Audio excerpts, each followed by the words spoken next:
लगा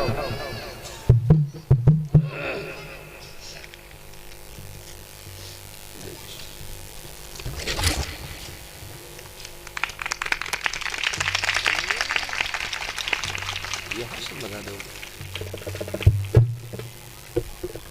अब भैया वाह मौज करो।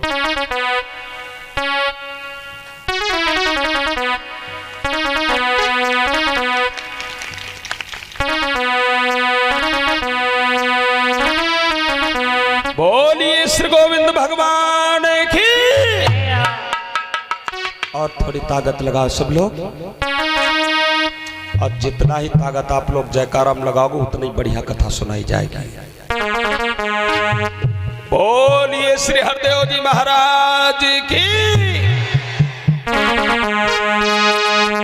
हाँ, तो अभी आप लोग हमारे भैया सुधीर कुमार जी के द्वारा बहुत ही सुंदर कथा महाभारत के माध्यम से दुर्योधन वध की कथा श्रवण कर रहे थे।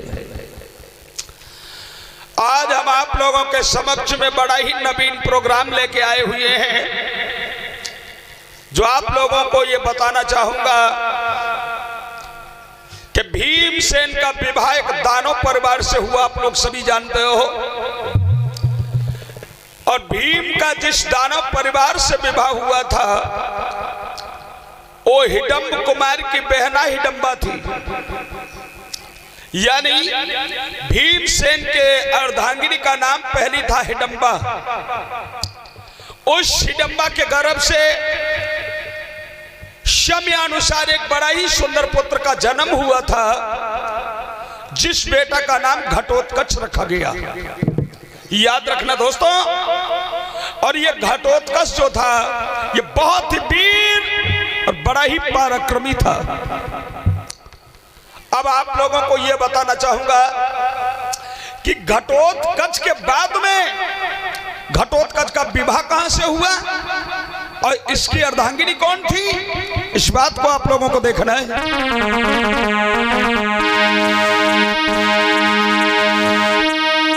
आरी करो शोर गुल सब बंद यारी, नक सुनो हमारी बानी को। टूटे फूटे शब्दों में जरा दुख की भरी कहानी हो।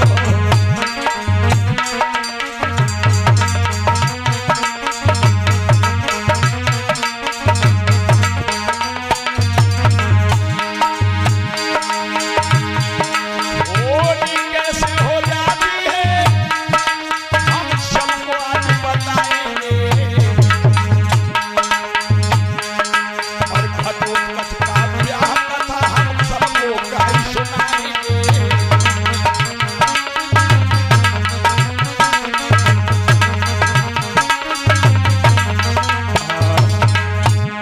होनहार बड़ा ही बलवान होता है। इस होनी से कोई संसार में बचा नहीं है दोस्तों।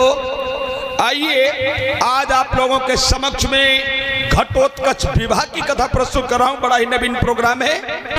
ये घटोत्कच जो था ये बहुत पहलवान था, और इसका विवाह किसके साथ में हुआ?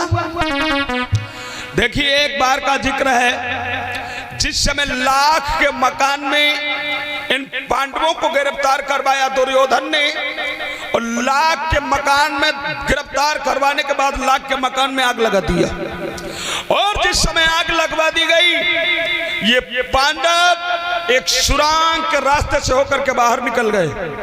और जब सुरंग के रास्ते से होकर के ये पांडव बाहर निकल गए और कौरवों को यह विदित हुआ कि पांडव मर गए।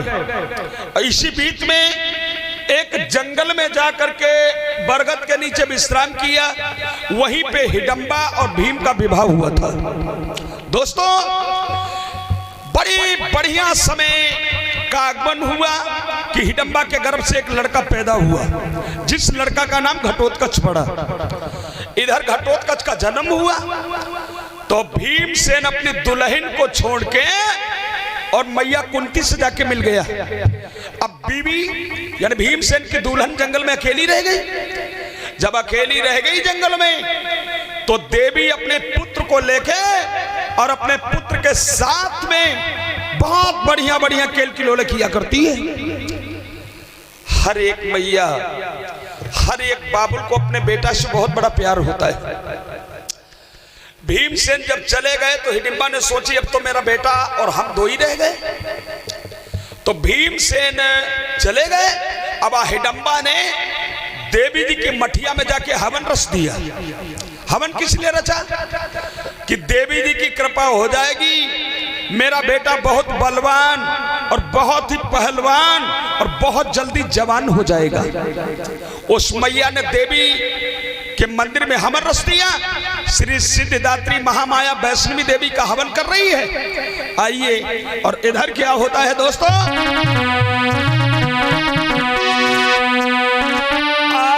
खुशियां फैली दुर्योधन पे, खुशी में फूलों लाई समाई।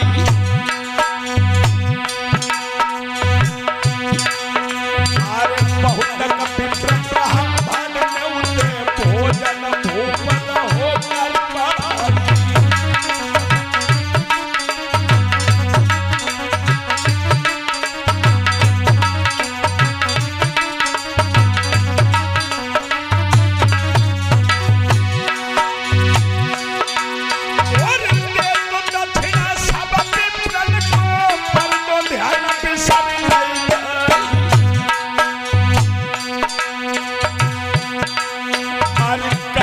भोजन लेके दक्षिणा ब्राह्मण जल में शीश नवाई।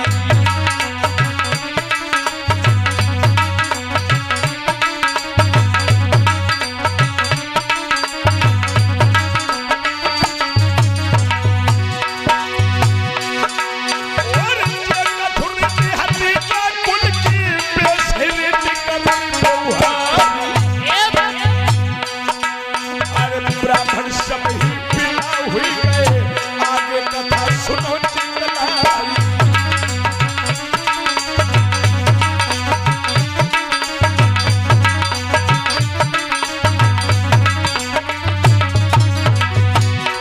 अब तो धीरे धीरे कथा मेरी आगे को बढ़ रही है। अब तो धीरे धीरे कथा मेरी आगे को बढ़ रही है।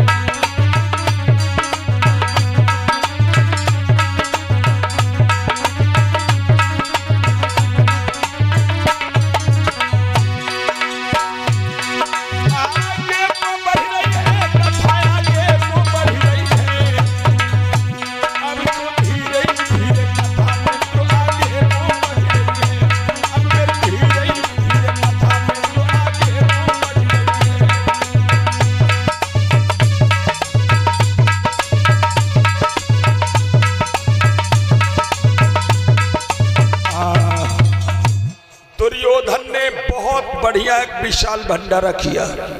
और भंडारा कौन सी खुशी में किया? दुर्योधन ने भंडारा इस खुशी में किया कि मेरे प्रतिद्वंदी, मेरे दुश्मन सभी पांडवों का वध हो गया।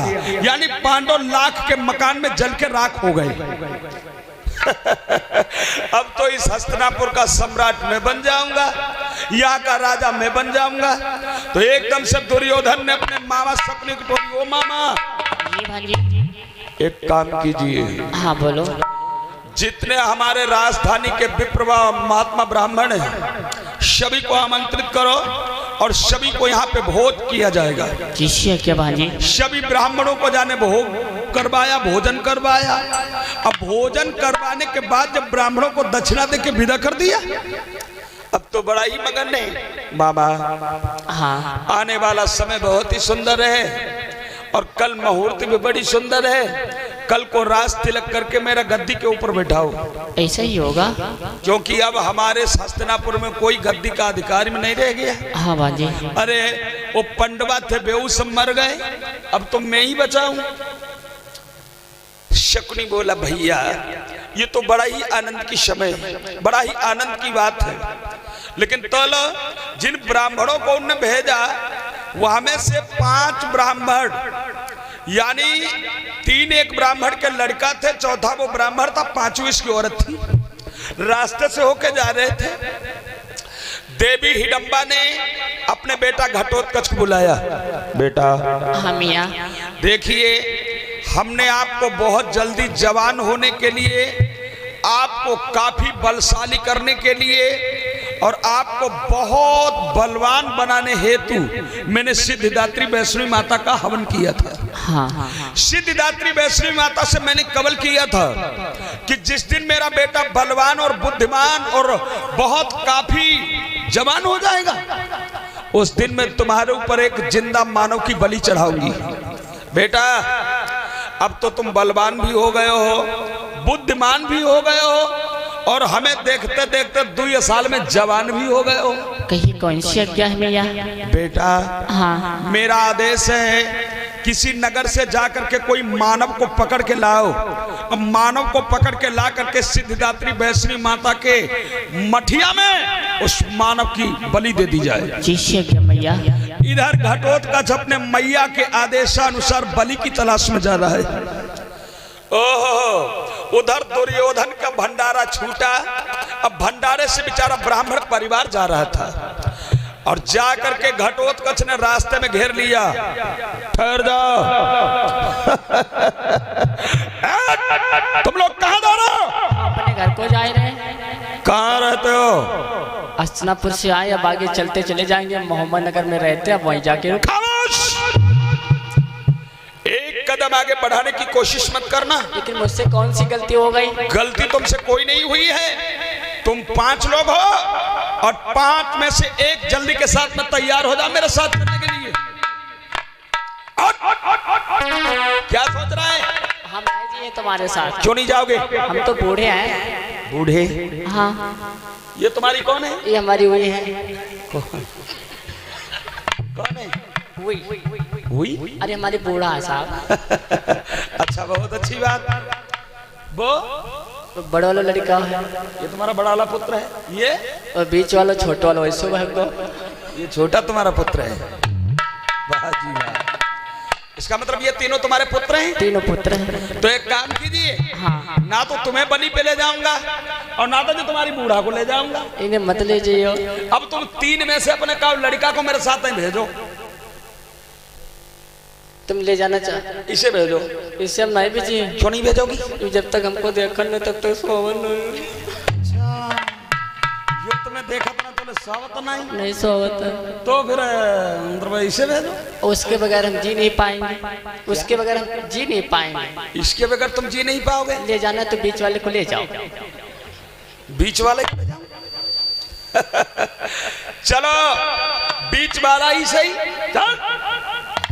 अब तो बीच वाले ललाकों को दान वो लेके चलो और सोई वो बीच वालों रोने लगो। रोई के बोला, हे भगवान, हे परब्रह्म परमात्मा, कैसे जे मेरे मम्मी पापा जो बड़े वाले भैया ना भेजो, छोटे भैया ना भेजो, हम बीच में रो तो कौन से बड़ा मंझला वाला पुत्र रोने लगा और जो ही मंझला पुत्र रोने लगा, सोई भीमसेन का आगमन हो गया। दानवराज, ये मानवराज, क्या हो रहा है? हो नहीं रहा, होने वाला है। क्या होने वाला है? अभी इसकी बलि चढ़ेगी। किसकी? इसकी। तो ये इसीलिए रो रहा है? इसीलिए रो रहा सुबह। मत रो मेरे लाल, मत रो। आंसू पहुंचो, चुप हो जाओ। ये थोड़ी देर रोए लो, ये रोए लो। तुम इसकी बलि क्यों चढ़ाने जा रहे हो?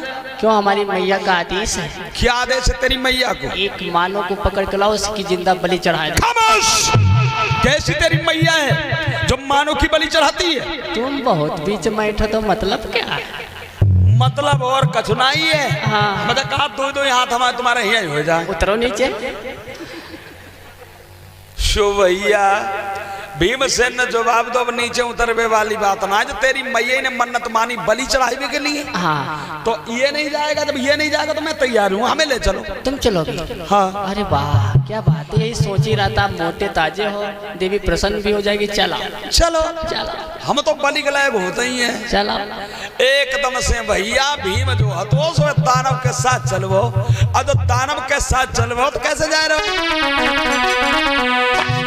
अरे दानव के संग में भीमा योद्धा चली भरो।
दानव के साथ में भीमसेन चला और जहां पे दानव की मैया हवन कर रही थी, अब ये जगह पे भीम पहुंची हो। और जब भीमसेन पहुंचा है तो दानव ने अपनी मैया से आवाज लगाई, मैया, हाँ बेटा, जिस काम के लिए हमें भेजा था वो काम करके हम आए। क्या हुआ? हम एक मानव को ले आए। कौन से मानव को लेके आए हो? पीछे देखो, जुदारी वालों। इसी को लेके आए। बेटा तुम तो बड़े बलवान हो। हाँ भैया। हाय तो से जितनी उम्मीदें आए होती तो ना तो उम्मीदों से ज्यादा काम कर दिखाओ। ऐसा क्यों माँ? यो नाम सोचती हती है तो मोटो ताजो तुम पकड़ के ले आई हसो। जगह तो बड़ी बड़ी दाढ़ी लगी, बड़ी बड़ी मुझसे लगी। हाँ। जाको पकड़ के ले आओ। कहा क्यों? जाओ गजब की बात। बेटा। हाँ भैया। किसको लाया है? इसको लाए। लेकिन पगला, हाँ। तू तो बिल्कुल ही बेशर्म हो गया। ऐसा क्यों? ऐसा तुझे ज्ञात नहीं था जिसको पकड़ के लाया। जानता ही कौन है? कौन है? ये तुम्हारा पप्पा है। ओह माय गॉड, हमारे पप्पा है। ये तुम्हारे पिताजी हैं जिन्हें पकड़ के लाए हो। तभी तो मुस्कुराते हैं ज्यादा। हम जानते हैं कोई रिश्ता है जरूर। अरे इधर आ, अपने पापा पहले पैर छू। आता है, आता है, आता है।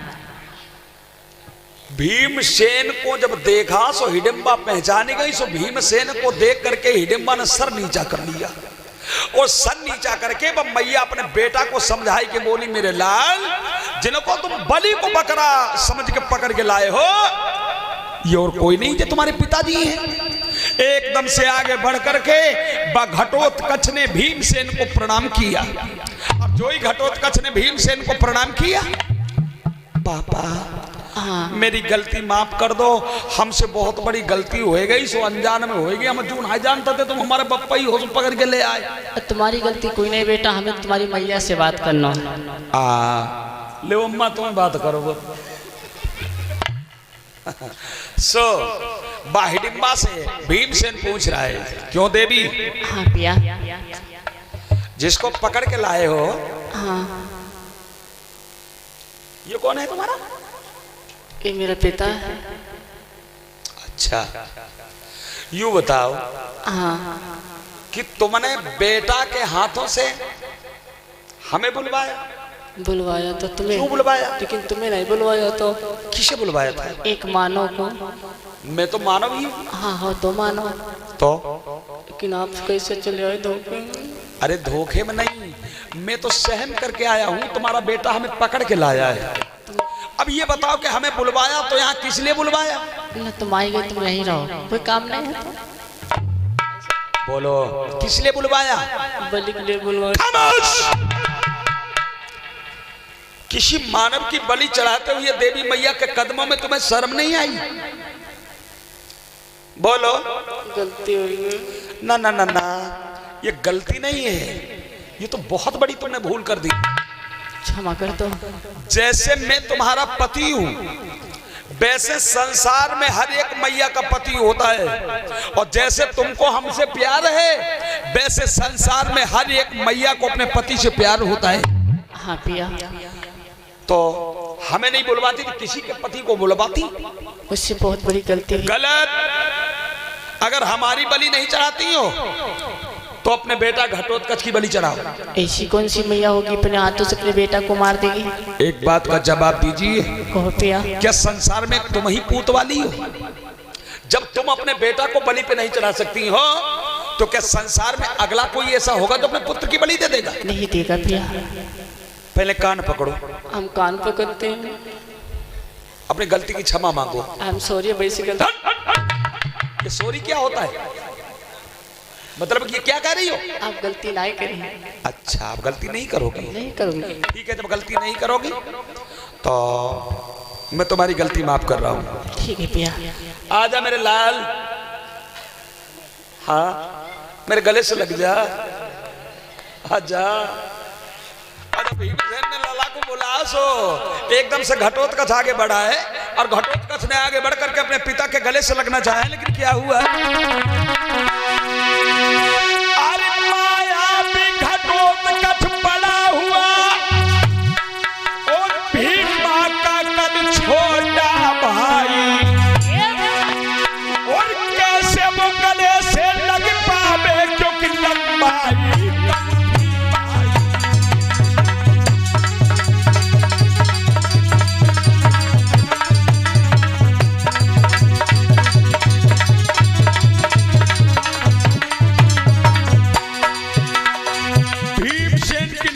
छोटी थी, वो दानव की लंबाई बड़ी थी। जब गले से लगने के लिए भीम अपने बेटा के लिए आगे बढ़े दोस्तों, तो भीमसेन अपने बेटा के जंघन तक रह गए। भीमसेन बोले लाला कोई जा छोटो और कन्हैया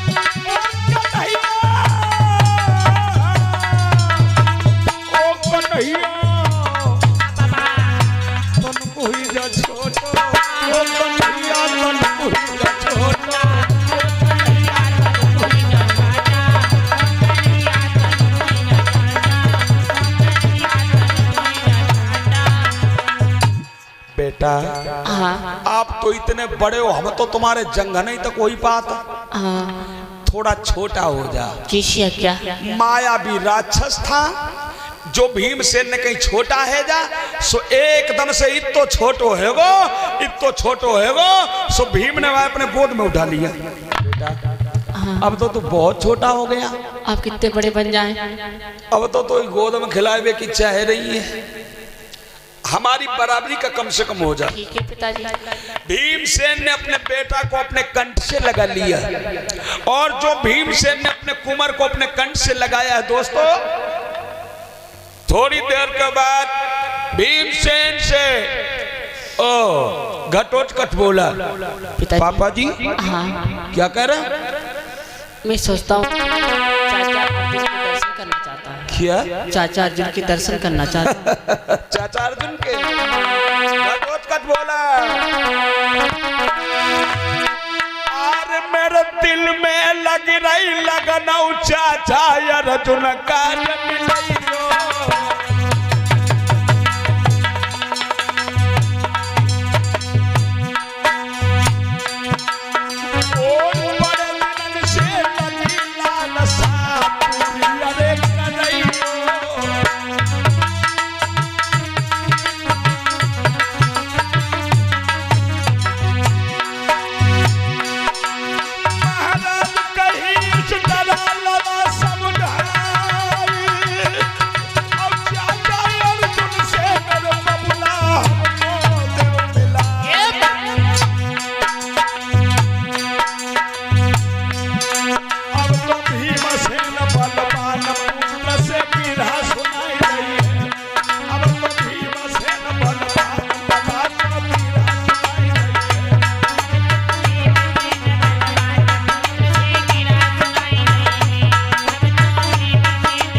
भीमसेन अपने कुमार से बोले, बेटा। हाँ पिताजी।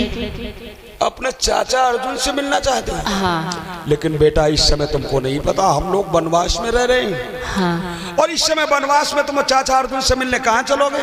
नहीं कोई बात नहीं, लेकिन मुझे ले चलो। चलो, अगर यही तुम्हारी जिद है तो मेरे साथ में चलो। चलो पिताजी। आज भीमसेन अपने पुत्र घटोत्कच के साथ में अपने शिविर की ओर बढ़ते हैं। घटोत्कच बोला, पिताजी। हाँ बेटा। आप इतना धीरे धीरे चलोगे, कब तक पहुंचोगे? देर हो जाएगी, काम करो। क्या? तुम इधर गदेली पे बैठ जाओ। 10 सारे गदेली पे बैठ जाओ, बता। हाँ। अरे हम तेरी गदेली पे बैठ जाएंगे तो तू हमको लेके कैसे चल पाएगा? हेलीकॉप्टर जैसे उड़ता वैसे उड़ते चलेंगे। तो का तू हेलीकॉप्टर वही समझा। देखिए भीमसेन ने कब जाना कि हमारा लाला हेलीकॉप्टर हुए, जब आने भीमसेन को अपनी गदेली पे बैठा रो।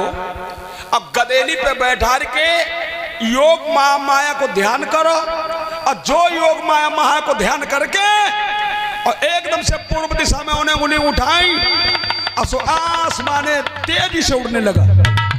और जो आसमान में भीमसेन को लेकर उड़ने लगा, चलते चलते अपने शिविर के करीब में जिस समय भीमसेन को लेकर पहुंचाए, अर्जुन की नजर पड़ गई। जब अर्जुन ने देखा तो क्या देखा कि अर्जुन ने सोचा कोई दानव भीमा को हरण कर ले जाए।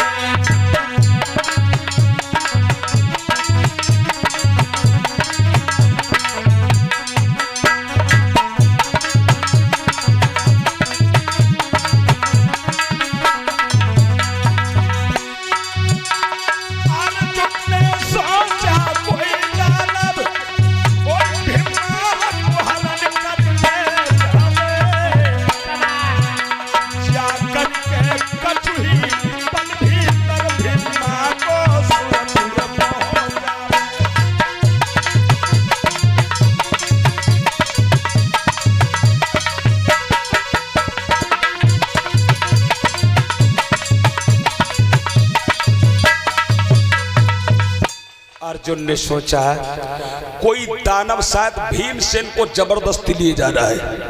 अर्जुन ने अपने गांडीव के ऊपर बाण रखा। इस दानव को जान से मार दूं, ये दानव भीम भैया को लिए जा रहा है। लेकिन नहीं, भगवान कन्हैया बोले ठहर जा अर्जुन, तुमको ये नहीं पता है कि भीमसेन को दानव लिए जा रहा है। और एक बात और भी मालूम होनी चाहिए। कौन सी कैसा? भीमसेन की ससुराल भी दानव खानदान में। हाँ, ये भी आपने सच कहा है श्याम। ये देखो, ऐसा तो ना कोई भीम को सारो हो सरो तो हो सो भीम को ले जा तू। इंतजार कर ले आनंद। थोड़ी देर के बाद में वो पहुंच गया और जो पहुंचा असो नीचे भीमसेन को लेके उतर पड़ो। और तो भीमसेन को नीचे लेके उतर पड़ो तो भीमसेन का बेटा, हाँ, देख रहे हो यहाँ सब लोग बैठे, इनमें किसी को पहचानते हो? ये ज्यादा चमक रहे हैं, ये कौन है? ये तुम्हारे दाऊ धर्मराज जी हैं। जी क्या पिताजी? और ये तुम्हारे चाचा अर्जुन है। ये नकुल भैया है। और ये जो सहदेव है, और जो वो पीछे बैठे हैं, ये सब भगवान कन्हैया की करिश्मा देखिए। पिताजी सब लोगों को प्रणाम कीजिए। अब तो भैया जब घटोत्कच ने सबको प्रणाम किया और जब सबको प्रणाम किया तो धर्मराज जी ने भगवान कन्हैया से पूछा, श्याम, हाँ, ये कौन सा दानव है? ये भीम भैया का पुत्र घटोत्कच है। गजब भैया, यू घटोत्कच है। घटोत्कच है। यू बहुत जल्दी सारो जवान तंदुरुस्त हो गो। अब भीम भैया को तो 3 ही साल आए भाई और 3 साल में इतना जल्दी जवान हो गया। हाँ। एक बात हमारे दिल में सरदर्दी बना रखी है इसने। कौन सी? बताऊं? अवश्य। ये महावीर बलवान बड़ो सुज्ञान बहुत बलधारी, अरे जाके बराबरी की धरती पे कोई नाई है सुकुमारी।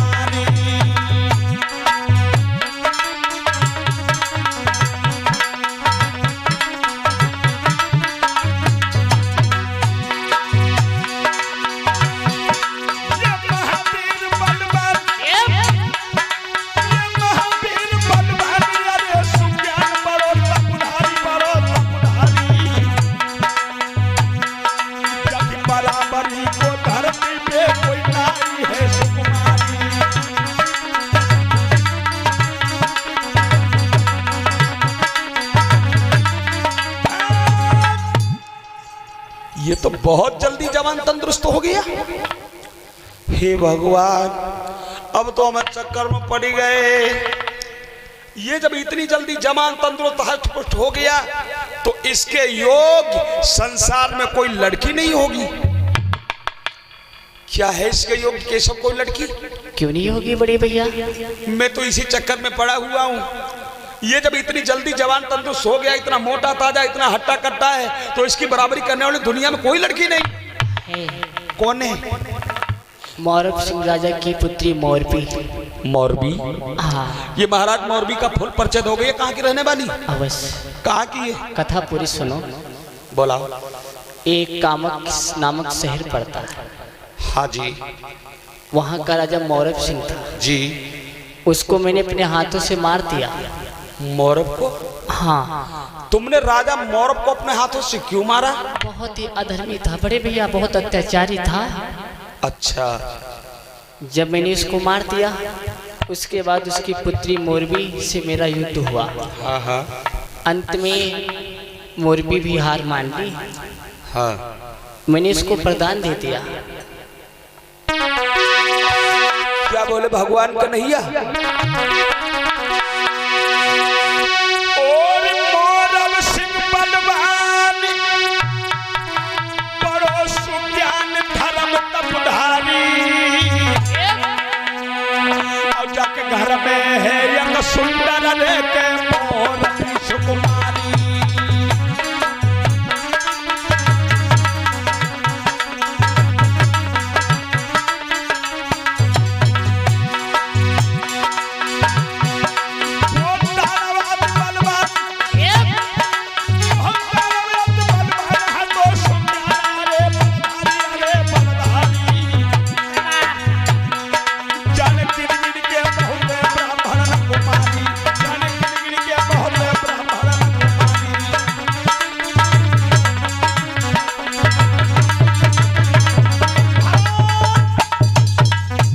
मौरब सिंह बहुत ही बलवान था। हाँ।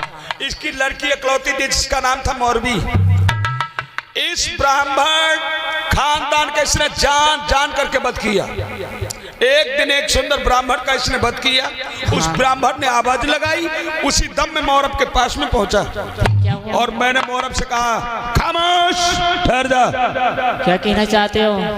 मैं ये कहना चाहता हूँ कि तू जान जान के ब्राह्मणों का वध करता है, जान जान करके महात्माओं का वध करता है, और तूने अपने को क्या समझ रखा है? तुम कौन होते हो मुझे रोकने वाले? मैं हाँ। मैं तेरे रोकने वाला सब कुछ होता हूँ, और मैं तुझे अत्याचार नहीं करने दूंगा। तो युद्ध के लिए तैयार हो जाओ।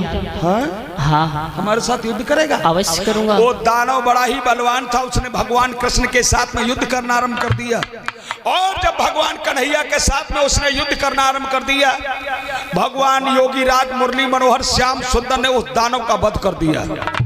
और जब भगवान कन्हैया ने चक्र सुदर्शन से उस दानव का सर काट लिया, उस दानव की लड़की आई और लड़की ने भगवान कन्हैया को घेर लिया। कहाँ जा रहे हो? क्यों, क्या कहना चाहती हो आप? तुमने मेरे बाप को मारा है? हाँ मैंने मारा है। क्यों मारा है? क्योंकि बहुत अत्याचारी था।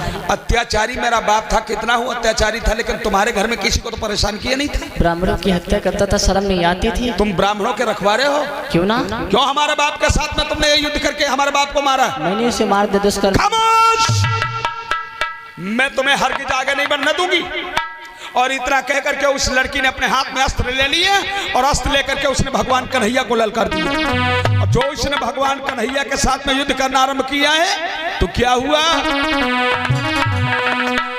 अरे गदुधार ले लई कर में के सब संग पड़ी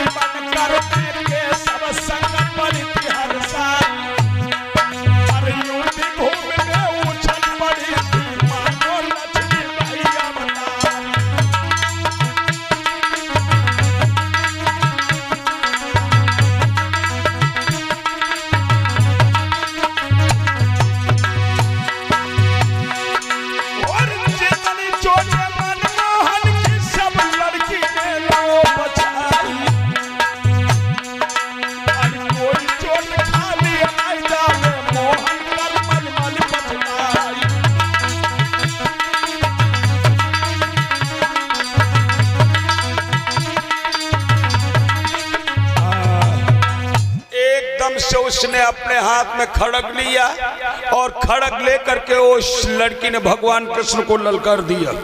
ठहर जाओ। हाँ। आप आगे नहीं बढ़ सकते हो, और आप हमारे कटार से जीवित अगर चले जाओ तो मैं तुम्हारी सभ्य से पूजा करूंगा। ठीक है। भगवान मुरली मनोहर श्याम सुंदर के ऊपर उसने वार कर दिया, और जो भगवान कन्हैया के ऊपर उसने वार किया है, भगवान मुरली मनोहर श्याम सुंदर और मोरबी से युद्ध होने लगा। युद्ध का रिजल्ट बहुत ही बुरा निकला। कहने का मतलब यह हुआ है मेरे नौजवान साथियों कि कि भगवान योगीराज मुरली मनोहर श्याम सुंदर उस लड़की से युद्ध भूमि में पछेलने लगे। और जब भगवान कन्हैया को उसने पछाड़ दिया तो भगवान मुरली मनोहर श्याम